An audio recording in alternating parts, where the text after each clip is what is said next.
சில 100 ஆண்டுகளுக்கு முன்பு டச்சுக்காரர்கள் வந்து கடல் வழியாக பல அற்புத பொக்கிஷங்களை எல்லாம் கொள்ளையடித்து கொண்டு போகின்ற போது திருச்செந்தூரிலே இருக்கிற சண்முகரையும் கொள்ளையடித்து போய்விட்டார்கள்.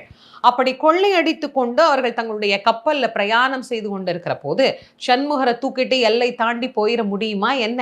அவங்க அது ஏதோ ஒரு சிலை, அதையெல்லாம் உருக்கி நம்ம தங்கமாக்கிக்கலாம், அதுல இருக்கிற பொண்ணை எல்லாம் நம்ம எடுத்துக்கலாம் அப்படின்னு நினைச்சுக்கிட்டு அவங்க எடுத்துட்டு போயிட்டாங்க.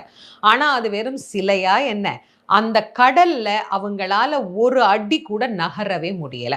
கடுமையான புயல், காத்து, மழை, என்ன பண்றதுன்னே தெரியல. இதுக்கு மேல அந்த கப்பல் நகராது, என்னமோ பிரச்சனை ஆயிருச்சு அப்படின்னு அவர்களுக்குள்ள நடுக்கம், உயிர் பயம் அவர்களை வாட்டிய போதுதான் அங்க இருக்கிற நம்முடைய மக்கள் அவங்களுக்கு சொல்றாங்க, இதுக்கு காரணம் நீங்க இப்ப எடுத்து வச்ச இந்த சண்முகர் தான். அதனால இவர் இருக்கிற வரைக்கும் இந்த எல்லையை நம்மளால தாண்டவே முடியாது.